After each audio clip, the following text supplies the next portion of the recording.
Salve, queridão, queridona! Seja sempre muito bem-vindo ao meu time educacional. Eu sou Alex Figueiredo, seu professor de física aqui também desse grupo maravilhoso de professores.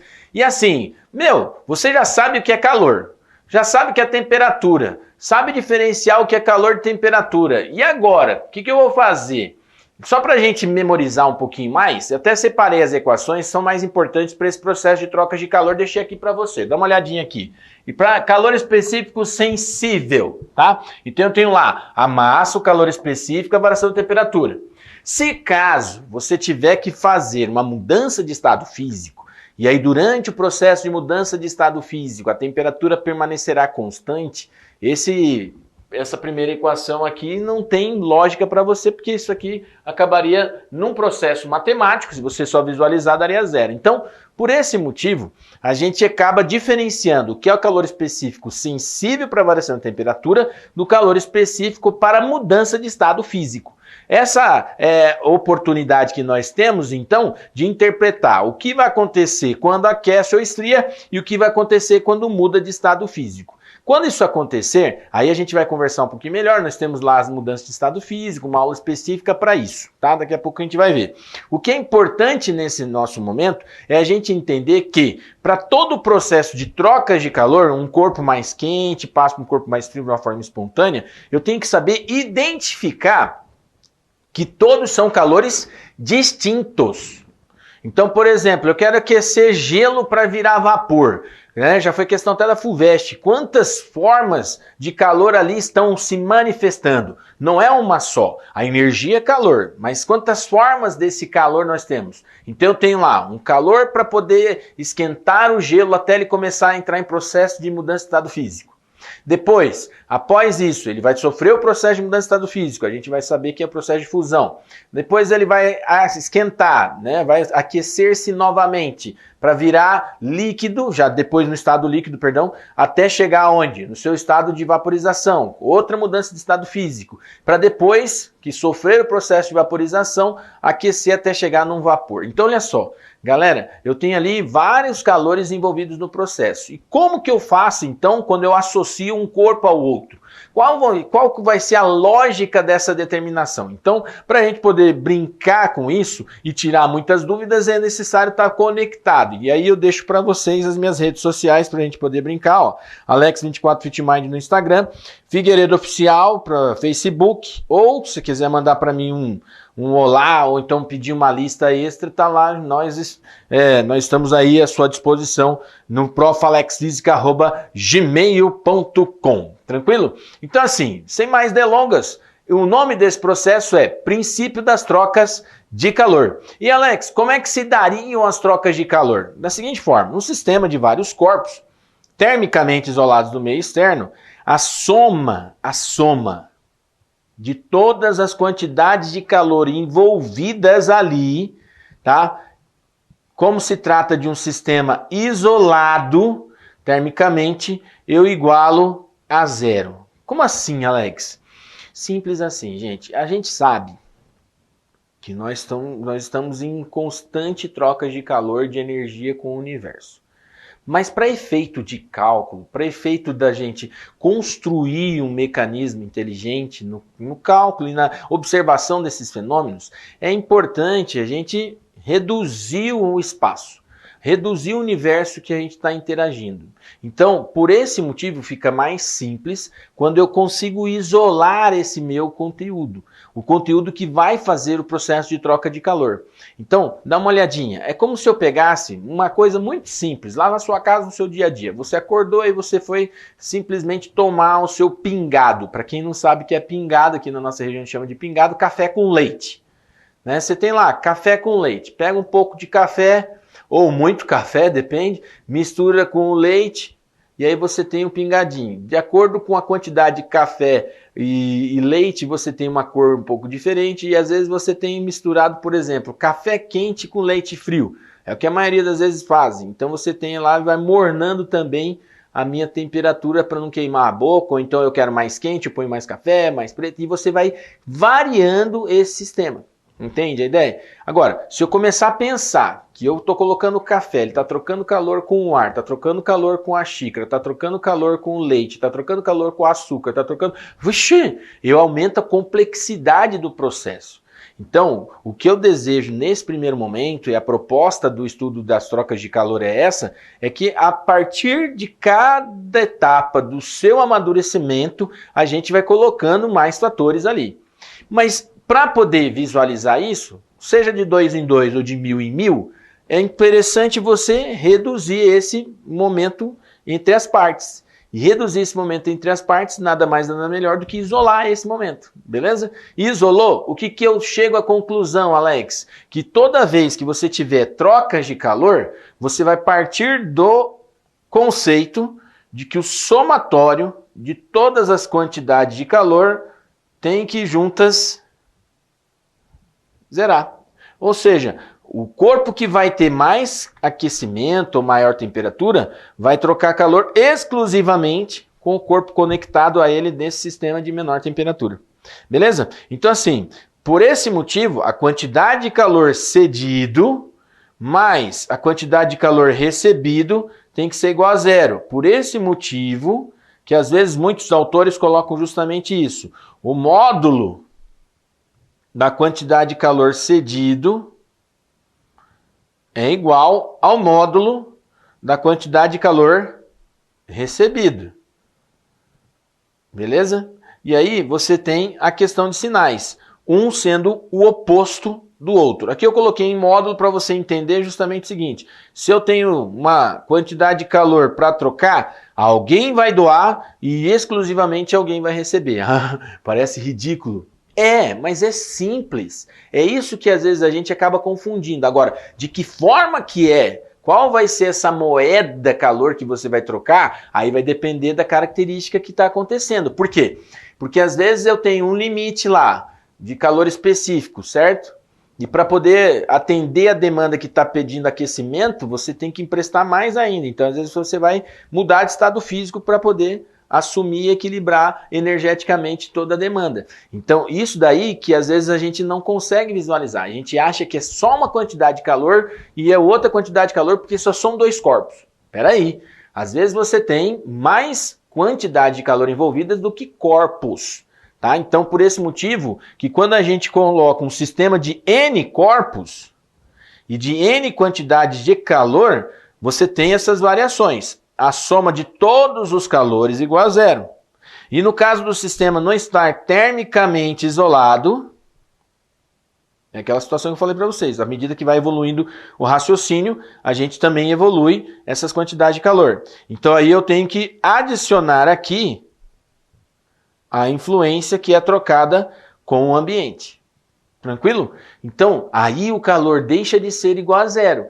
Às vezes ele tem um aquecimento, às vezes ele tem um funcionamento diferenciado. Isso a gente vai ter, por exemplo, até interagir na parte de termodinâmica, tá? Aquela questão de estudo de motores e assim por diante. É óbvio que quando isso acontece, eu tenho uma quantidade de trabalho gerada. Essa quantidade de trabalho a gente vai ver daqui a pouco para a gente poder ser feliz. O meu foco nessa aula é justamente interpretar com você o que é essa troca de calor e essas permissões que vão acontecendo, beleza? Então olha lá, para a gente poder ser feliz. Onde que isso vai acontecer, Alex? No aparelho chamado calorímetro.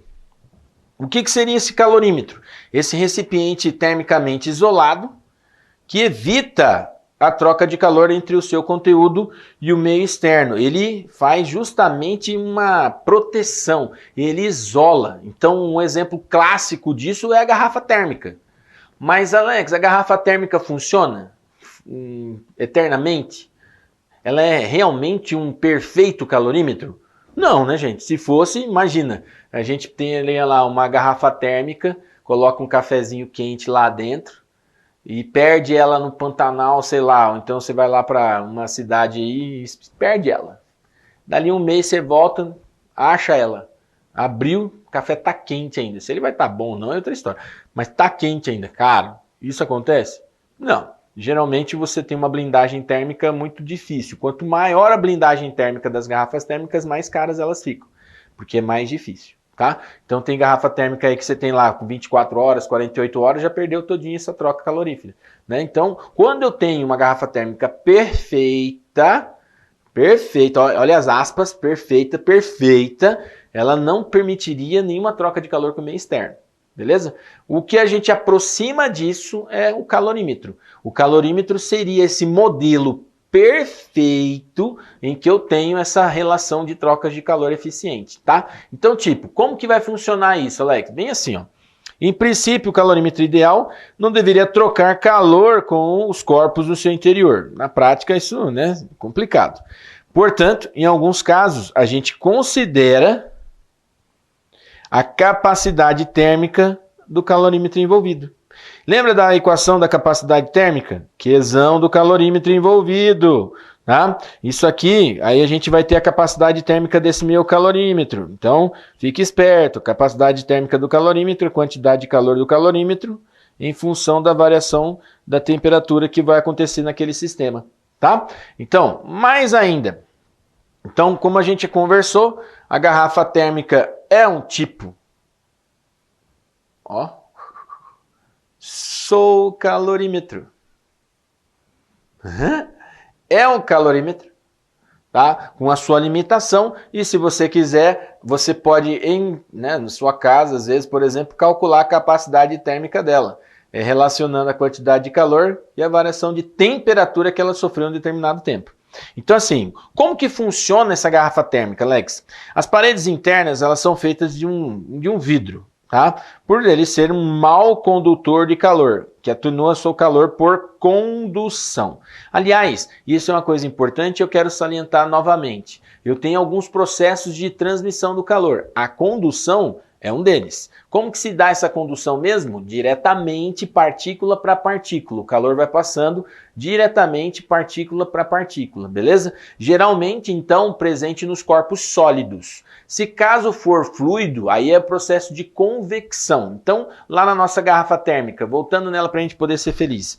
As paredes internas são duplas, separadas por uma região de vácuo, cuja função é também evitar a condução do calor.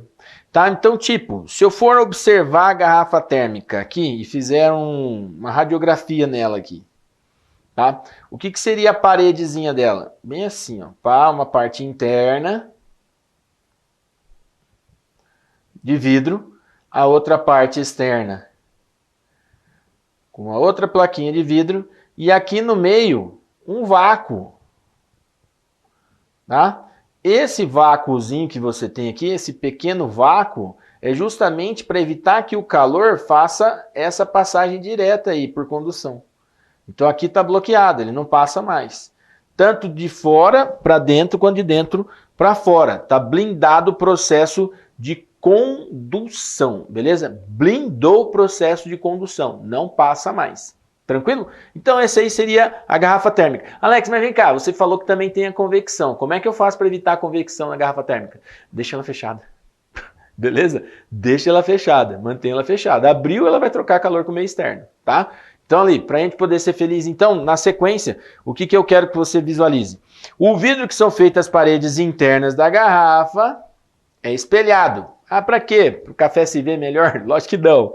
Né? Justamente para que ele blindasse, atenuando assim as trocas por irradiação. Então, como a gente já havia conversado, eu volto a reforçar, eu tenho três trocas de calor. Três formas de transmissão do calor. Condução, partícula a partícula de forma direta, presente em maioria dos sólidos. Convecção, fomentada justamente por movimentação de fluido. É por isso que existe, daqui a pouco a gente vai até brincar da questão da brisa litorânea. E também a questão da irradiação, né? Ou radiação justamente em função das ondas eletromagnéticas. Por que eu espelho a parede? Justamente para quando o raio de luz bater, ele reflete e volta ao meio de origem. Seja do meio interno, onda de calor é uma onda eletromagnética, beleza? E aí o que acontece? Você bate ali e ela reflete, tanto dentro quanto fora. Então, quanto melhor for esse espelhamento, mais fácil, mais proteção, mais atenuações de trocas de calor por irradiação. tá? Então, voltando ali para a gente ser feliz. Para evitar as possíveis trocas de calor por convecção, basta fechar a garrafa, né? Não deixar ela abrir. Ah, mas como é que eu vou tomar no café? Gente, é óbvio. Por esse motivo que você acaba tendo essa dificuldade aí, beleza? De manutenção dela por muito tempo. É evidente que não existe esse isolamento térmico perfeito, beleza? Então, durante várias horas, o conteúdo da garrafa térmica acaba atingindo o equilíbrio térmico com esse ambiente. Uma curiosidade legal para a gente ser feliz. Brisa marítima versus brisa continental. Já foi questão de Enem, já foi questão de vestibular para você verificar. Para você que está aí no litoral, você sabe, sente até melhor, né? A gente está aqui no interior, mas o que acontece? Não importa o que aconteça no processo, quando você tem uma região termicamente mais fria e outra região com a massa de ar mais quente, sempre eu tenho uma migração de fluido. Então eu acabo gerando um vento. Esse vento, na verdade, é justamente relacionado a esse gradiente de variação de temperatura. Uma maneira muito simples para a gente poder conduzir um pouco melhor isso. Tá? É óbvio que à medida que você tem mais complexidade, pergunta lá para o seu professor de geografia, ou então a gente pode até marcar um momento para conversar sobre isso, às vezes a gente vai ter escalas de variações de temperaturas tão graves, tão fortes, que vão gerar aí furacões, vão gerar tornados, vão gerar grandes tempestades e assim por diante. O que a gente quer aqui, só nesse processo inicial, conversar sobre a questão da brisa, tá? Não a brisa, enfim, do gerúndio aí, a brisa litorânea e a brisa continental. Então vamos lá. O que acontece? Essa brisa marítima que eu tenho e a brisa continental, elas são muito simples, são diferentes no processo. Ó, aqui eu tenho a região durante o dia. Ó. O que acontece durante o dia? Lembre-se que tanto o oceano quanto a terra possuem o quê? Calor específico. Se ele possui calor específico distinto, esse calor específico da terra em relação ao oceano possui diferença. A terra, geralmente, ela consegue trocar melhor calor. Por que, Alex? Justamente por possuir um calor específico menor do que o do oceano. Então, o que acontece? O CT da Terra aqui, ó, e em CT do oceano, esse carinha aqui é um pouco maior do que o desse. Então, se eles são nessa diferença de calor específico, o que acontece? A variação de temperatura aqui é maior que a variação de temperatura no oceano. E isso acaba gerando regiões de baixa e alta pressão. Aqui, como eu tenho menos ar, eu acabo tendo baixa pressão. Aqui, como eu tenho mais ar, eu tenho alta pressão. E isso daí faz com que a brisa faça o seu fluxo do oceano para a Terra. Beleza? Então, assim, para a gente poder trabalhar esse conceito bem legal, o que acontece? Durante o dia, eu tenho um ar próximo do oceano mais aquecido e a terra menos aquecido. Passa do ar frio para o ar quente. Da mesma forma acontece à noite. Porém, quem esquentou mais também esfria mais. E aí no processo aqui, essa região mais próxima do oceano vai estar mais aquecida. E a região mais próxima da Terra vai estar menos aquecida, mais concentrada, mais pressão, fazendo o fluxo ao contrário. Beleza? O que isso quer dizer? Que durante o dia o ar é mais frio sobre o ar, olha, o ar é mais frio sobre o mar, perdão, e se move em direção ao continente. E durante a noite, o ar mais frio do continente se desloca em direção ao mar. Beleza? E fica essa proposta para a gente poder ser feliz. E sempre que você tiver que identificar, é importante você lembrar o seguinte, ó, o conceito da brisa à noite e o conceito da brisa durante o dia, beleza? Então tem diferença? Tem diferença, só para a gente poder finalizar aqui e ser feliz.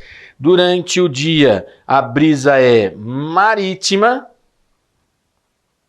e durante a noite a brisa é continental. O que isso significa? Durante o dia sopra do oceano para a terra, durante a noite sopra do continente para o oceano. Beleza? Gente, Fica essa aula aí à disposição de vocês. Nos próximos encontros a gente vai aprofundar com exercício essa partezinha de calorimetria, tá bom? Foca com a gente aqui. Estamos a poucos dias da gente finalizar essa partezinha. Poucos momentos, na verdade, dias você vai fazer como você quiser. Mas a poucas aulas a gente finalizar essa parte de calorimetria, tá bom? Um beijo, um forte abraço para você e fica sempre essa mensagem. Motiva que a vaga vem! Tamo junto!